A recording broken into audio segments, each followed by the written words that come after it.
I'm here to talk to you about rethinking microsystem manufacturing. Also, my name is Michael Sangelo. So the vision that I have is creating a portfolio of manufacturing programs that will revolutionize multi-scale manufacturing. What I mean by that is going from micro scale all the way up through macro. So think back end of line on the microchips, all the way up through a jet engine or an aircraft, right? Complex systems. I think there are three major pillars in order to achieve that, and innovation that has to happen in three major areas. Design it, build it, test it. We have to think about how do we design against new design patterns if we were to reduce the amount of tools that we have from 1,000 to 10, right? And so those 10 tools will have to achieve the same functionality and capability of those 1,000 tools that we typically use today. And so the design tools have to accommodate for the fact that we have different ways and different methods of manufacturing. On the build it side, I'll talk a little bit about how we have to rethink some of those manufacturing tools. You know, how do we get from 1,000 down to 10? How do we get dexterity and high degrees of freedom out of those tools? And then test it. I would argue that we don't do enough in situ testing as we're manufacturing, as we're fabricating, and as we're assembling, and I think there are opportunities there as well. On the design it side, so again, when we're designing microsystems, we should be thinking about the end impact, right, and where they're going to go in the macrosystem. I'm using an aircraft as an example because it's a complex system with many moving parts, mechanical and electrical. So if we're thinking that way, and we're thinking from how do I change the requirements, how do I change the design patterns within the microsystem to affect some end outcome, to achieve some functionality, I have to change the design patterns as I'm doing that. So our EDA tools and design tools have to be sort of rewritten in a way if we're to head down this path. So I kind of talked a little bit about going from 1,000 tools to 10. That's a notional concept. But the idea is for these tools to be highly flexible, right? So when humans do assembly, they're very adaptive. They can change to new assembly patterns and new capabilities, but our tools necessarily can't. So if we have products that are coming out in the 1 to 2 year life cycle time, you can't necessarily have manufacturing tools that exist today that can adapt to every new design pattern. Think of an iPhone coming out almost every year, right? There's no fully automated manufacturing capability from fabrication to assembly and test that exists today. So we'd like to start thinking about that, heading all the way into a fully automated manufacturing capability. So on the build it side, I'm going to talk a little bit about one of the programs that we have right now. It's called AMI, Additive Manufacturing of Microsystems. It's a really exciting program. We're about 6 months in out of 24 months. We kind of said, hey, why can't we make 3D microsystems today? What are the things that are stopping us? And mostly, what are the things that are stopping us at scale? Right? There's a lot of exquisite additive manufacturing tools that are out there today doing conductors and insulators, dielectrics, but it's one material at a time. It takes a very long time. It's a lot of high precision. So we launched a program to produce an additive manufacturing system that has the ability, we're starting with conductors and insulators, to plant voxels, material A and B, so conductors and insulators, side by side. And those voxels are submicron, so about 500 nanometers on each side. And so you can do whatever pattern you want, A, B, B, B, A. And you have to do 80 billion of those per second, right? So high volume throughput with high precision and high quality materials. And so it's a very challenging program. Our performers are currently crunching away at it, and frankly, they're punching through a lot of barriers that we thought we wouldn't, which is great. So the reason why I'm talking about this, obviously this is at the microsystem scale, right? So submicron resolutions. But how can we use sort of this program, this way of thinking about redesigning manufacturing tools to re-envision the future of multi-length scale manufacturing, right? From fabrication through full assembly and test of that macro system.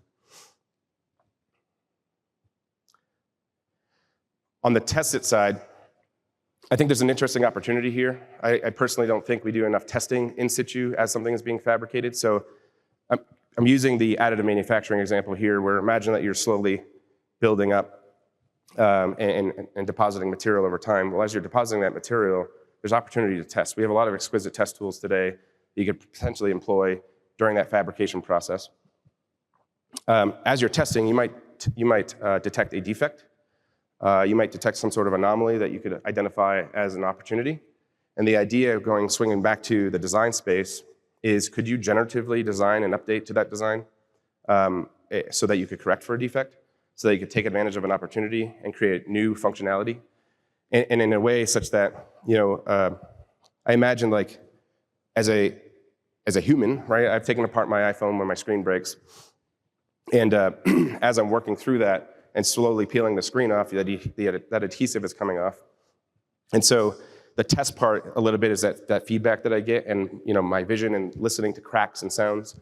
And I might change the way that I'm doing that, or I might change the final outcome in the design space, right? So I'm thinking about new ways of working through that for the remainder of that repair that I'm doing, right? And now imagine that similar process over on the manufacturing side.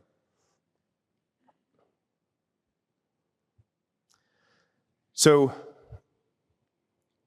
focusing on the build-it aspect, in order to achieve a fully automated manufacturing capability, again, from fabrication of microsystems all the way up through complex, large-scale systems like an aircraft, focusing on build it, I think there are three things that are really sort of stopping us, or there are launch points for us, opportunities to, if we break through them, will sort of enable a wave of innovation to occur.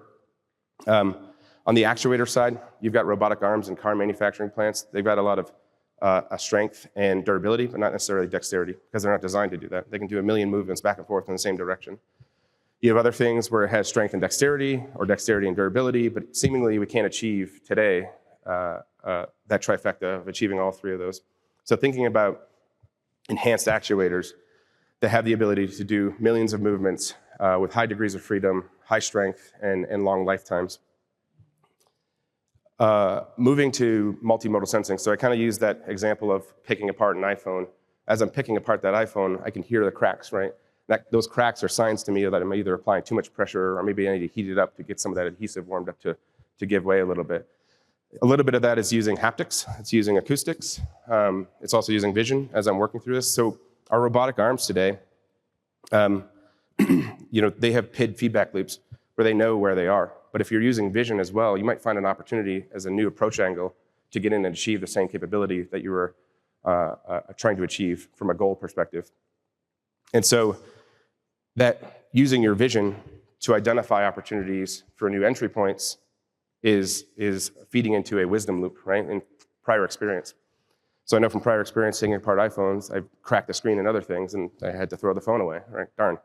But learning from that experience and being able to do it again and again and again and again is using my wisdom and experience to work through that, and using that feedback mechanism through multimodal sensing as a human, we need to bring over to the fully automated robotic side.